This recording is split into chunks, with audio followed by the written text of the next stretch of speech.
So as we have, I don't know, as we've gotten a little bit older, we have kind of switched places. Like now I'm ready to go and I am always waiting on him. And it drives me insane because it should not take that long to get ready.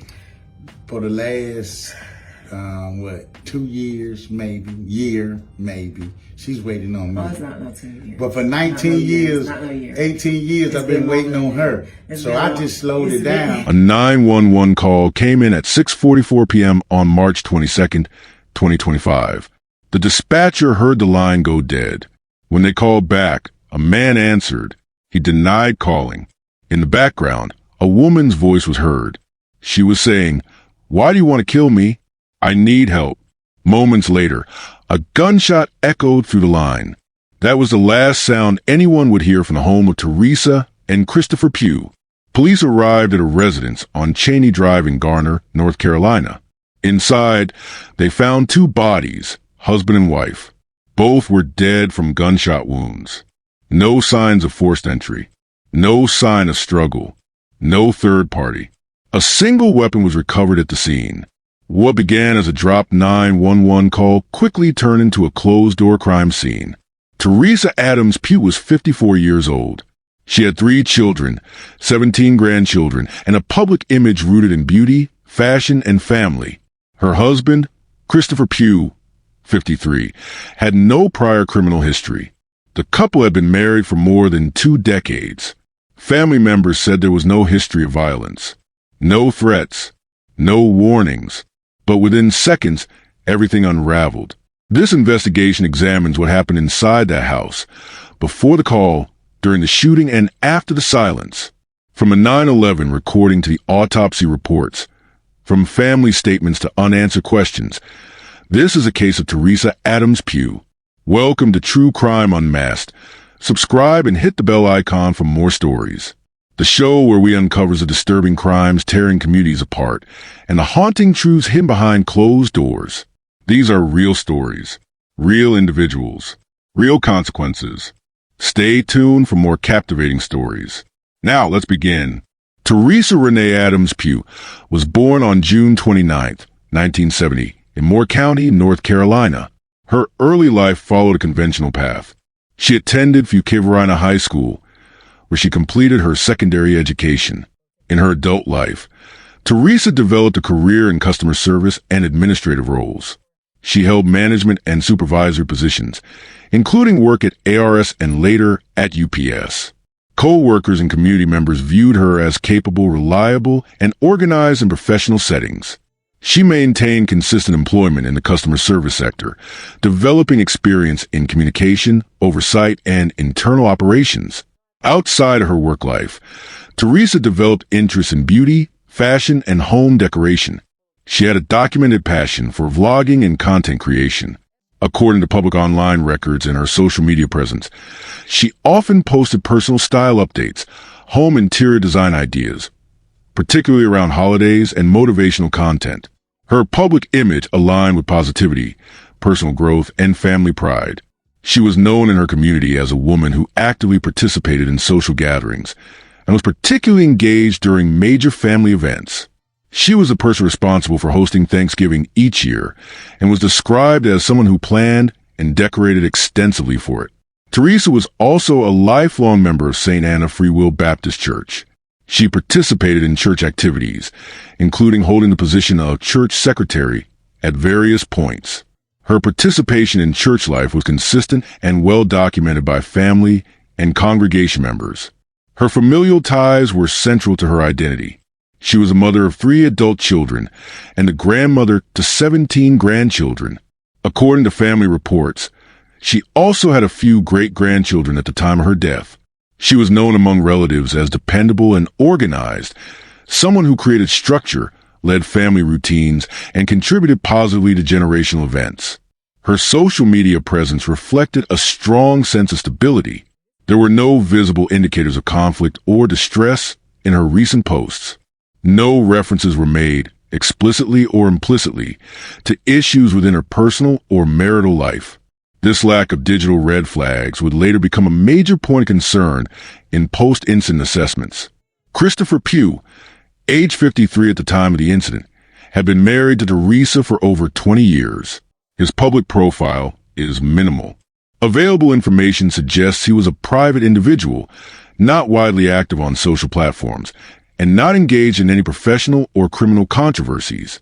No online career history or workplace details were linked to his name during the time of the investigation.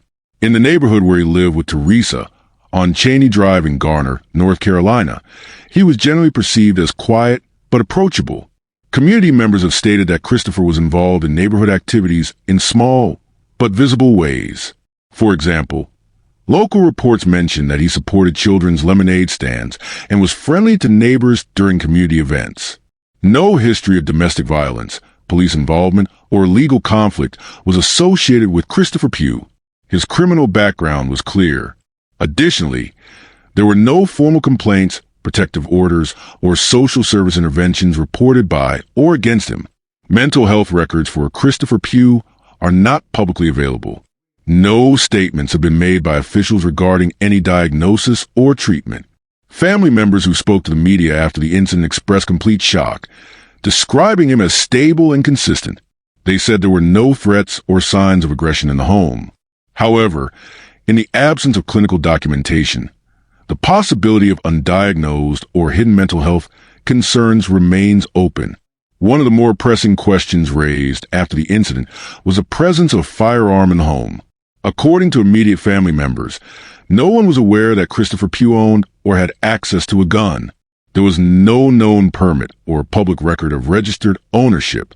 This raised concerns about North Carolina's gun access laws, storage regulations, and the process for registering or disclosing firearm possession within households. By all appearances, Teresa and Christopher Pugh had a long-standing, stable marriage. They had been together for more than 2 decades.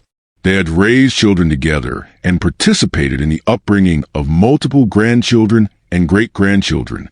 Public and private statements from family members, friends, and neighbors indicate that the couple appear to be close and cooperative. There were no formal complaints or red flags that pointed to domestic conflict. Number 911 calls related to disputes had ever been reported from the address. There were no court filings for separation, no counseling documents, no visible social media arguments, and no anonymous tips to social services. They were seen in public at family events, community gatherings, and church services without signs of strain or dysfunction. From an external viewpoint, the marriage was operational, long-term, and nonviolent. However, following the deaths of both individuals, some family members began to reassess prior events and dynamics. Several noted that while there were no overt signs of abuse, it was possible that emotional control or covert manipulation may have existed in the relationship. No one reported having witnessed these patterns firsthand, but several relatives acknowledged that long-term marriages can develop imbalanced dynamics over time, often hidden behind socially acceptable behavior. There were no known financial disputes, legal proceedings, or job-related disruptions in the months leading up to the incident. Nothing in Teresa's online activity suggested that she was attempting to leave the marriage, pursue divorce, or involve legal support. The absence of any digital trace of conflict or independence is consistent with either a fully stable marriage or concealed imbalance. On March 22nd, 2025, at approximately 6:44 p.m., the Johnson County 911 Dispatch Center received a call originating from a residence on Cheney Drive in Garner, North Carolina. The call connected briefly before abruptly disconnecting. The dispatcher, following standard protocol, attempted to call the number back. A male voice answered. He denied having called 911. During the call, in the background, a female voice could be clearly heard saying, "Why do you want to kill me? I need help." Moments later, a single gunshot was heard over the open line. The 911 call remained active long enough to capture this exchange. Immediately after the shot was detected, the dispatcher escalated the incident to the Johnston County Sheriff's Office, which dispatched units to the residence without delay. Upon arrival, deputies entered the home. Inside, they discovered the bodies of Teresa Renee Adams Pugh, age 54, and Christopher Pugh, age 53. Both were deceased. Each had suffered gunshot wounds. The scene was contained. There were no signs of forced entry, no evidence of robbery or third-party involvement, and no struggle evident inside the residence. A firearm was recovered near the bodies. Initial findings by on-scene investigators resulted in a preliminary classification of the case as a murder-suicide. Teresa was determined to be the victim, and Christopher the shooter, who turned the gun on himself. Following standard procedures, crime scene investigators conducted a comprehensive forensic sweep of the home. Gunshot residue, GSR, testing was performed. Residue was found on Christopher Pugh's hands, consistent with discharging a firearm. Ballistics analysis confirmed that the bullet wounds sustained by both individuals were consistent with the recovered weapon. Trajectory analysis of both gunshots aligned with scenario in which Teresa was shot first, followed by a self-inflicted gunshot to Christopher. The medical examiner's report later confirmed these details. Teresa Pugh's cause of death: single gunshot wound, manner of death homicide. Christopher Pugh's cause of death: single self-inflicted gunshot wound, manner of death suicide. There were no indications of other injuries, no signs of struggle, and no evidence suggesting the presence of any other individual during the time of the incident. Investigators obtained search warrants for the couples, mobile devices, email accounts, social media platforms, call histories, text message records. No recent threatening messages were identified between Teresa and Christopher. There was no record of previous domestic violence calls to law enforcement. Teresa's social media accounts displayed images of family gatherings, motivational quotes, and beauty content. Christopher did not have a significant online presence. However, 2 texts from Teresa to a close relative, sent days before the incident, mentioned feelings of stress and being overwhelmed, though there was no indication of imminent danger. The original 911 call was retained and analyzed by audio forensic specialists. The female voice was identified as Teresa's based on comparisons with known audio clips and family confirmation. The phrase, "Why do you want to kill me? I need help," was authenticated and included in the official case transcript. The gunshot, captured clearly in the background, was time-stamped approximately 9 seconds after the female voice. This call served as direct evidence in determining the timeline of the incident and reinforced the conclusion that Teresa was attempting to call for help at the time she was shot. The incident raised significant legal and systemic questions, particularly in the areas of firearm access, domestic violence reporting, and emergency response. The firearm recovered at the scene was legally registered to Christopher Pugh. Background checks required under North Carolina law at the time did not disqualify Christopher from owning a firearm. He had no criminal record, no reported history of violence, and no mental health-related red flags in state databases. No family members reported knowledge of a gun in the home.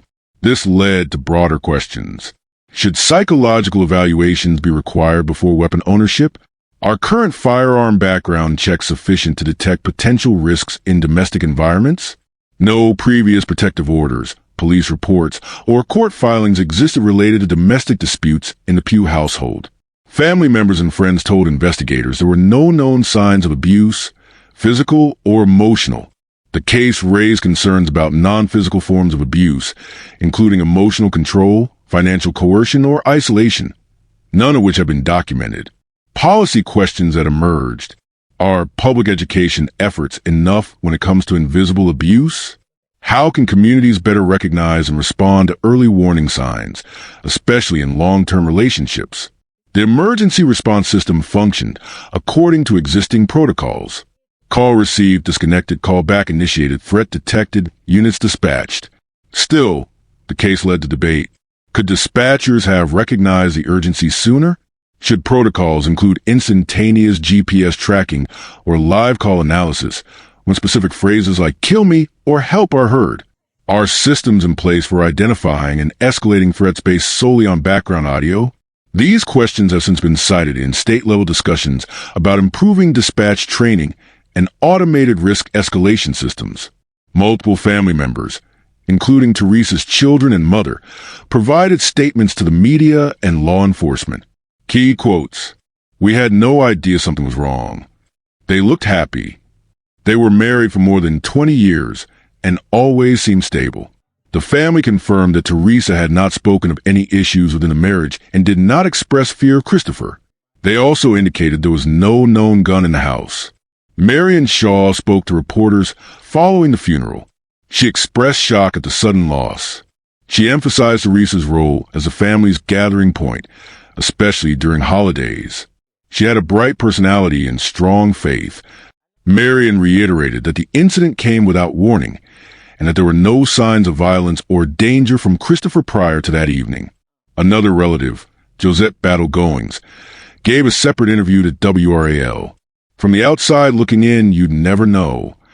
She highlighted Teresa's social media activity, which gave no indication of distress. She questioned how such a violent act could happen with no visible clues. Josette's comments mirrored growing concern that some domestic dynamics may go undetected even by close family members.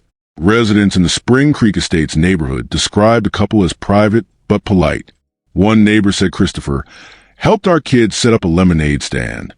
Another mentioned they never heard fighting from home. Several expressed shock that the situation escalated to violence. There was no prior police activity linked to the residents. Teresa was a long-standing member and former secretary of St. Anna Free Will Baptist Church. The church held a memorial service the following week. Congregants described her as active in events, dependable, and generous. Leadership confirmed there were no reports or confessions of domestic conflict made to clergy. The church's public statement acknowledged the incident while encouraging open discussions about domestic safety and mental health.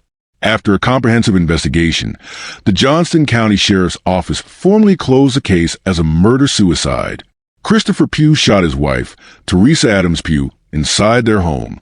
Teresa was in the process of calling 911 when the fatal shooting occurred. Christopher then turned the weapon on himself. No third party was involved. No criminal charges filed posthumously. No public evidence of ongoing abuse or instability before the event. Teresa Adams Pugh's funeral was held locally in North Carolina. It was attended by family, friends, and community members. Her official obituary described her as generous, family-oriented, and active in her church and social circles. The write-up emphasized her involvement in interior decorating, beauty content, and holiday events, portraying her as someone who created memorable environments for her children and grandchildren. The funeral service reflected these themes, presenting a narrative of stability and warmth within the home. Following the announcement of her death, the community released a large number of public condolences through online memorials and social media. Many individuals expressed disbelief at the circumstances, citing her apparent positivity and engagement with the public. There was no mention of any prior concerns about domestic instability in either the obituary or immediate funeral communications. Local and regional news outlets, including ABC 11, WRAL, and gunmemorial.org, reported on the incident. Coverage centered on the facts of the case: the 911 call in which a woman was heard pleading for help, the discovery of 2 bodies at the scene, and the classification of the incident as a murder-suicide. These outlets highlighted the couple's long-term marriage and the absence of any known history of domestic violence. Most reporting focused on the unexpected nature of the incident and the shock it caused in the local community. News segments avoided speculation, presenting a timeline based on dispatch logs, police statements, and public records. No criminal charges were filed due to the perpetrator being deceased. The media also circulated selected family statements expressing surprise and sorrow without attributing blame. Public reaction on social media platforms, such as Facebook and Twitter, varied. Many users voiced support for the surviving family members and shared their own experiences with domestic violence that had no outward signs. Some questioned how a case involving no prior reports, no restraining orders, and no visible injuries could end in homicide. Users debated whether law enforcement or community systems failed to identify warning signs. Others focused on the limitations of external observation, suggesting that the couple's situation could have involved non-physical abuse that was not easily detected from outside the household. The case led to increased conversation around emotional and psychological abuse, particularly coercive control, which may leave no physical evidence. Mental health advocates and domestic violence prevention groups used the case to highlight the complexity of abusive dynamics. They pointed out that long-term emotional control, isolation, and manipulation often go unreported and are frequently misunderstood by both victims and observers. Questions emerged about how emotional abuse should be identified, reported, and treated under law. Experts call for improved public education, broader definitions of abuse, and increased training for first responders in detecting signs that may not appear in traditional police records. The aftermath of this case continues to raise discussion about unseen abuse, preventive strategies, and the limits of public perception. If this story touched you deeply and made you question what's real, be sure to tap the like button and share it with someone who needs to hear it. For more gripping true crime stories that unravel the hidden truths behind heartbreaking cases, don't forget to subscribe and turn on the notification bell. You won't want to miss our latest episodes, investigations, and powerful conversations. Thank you for joining us on this journey to uncover the truth and fight for justice. Together, we can shine a light where it's needed most. Stay safe, stay alert, and we'll see you in the next story.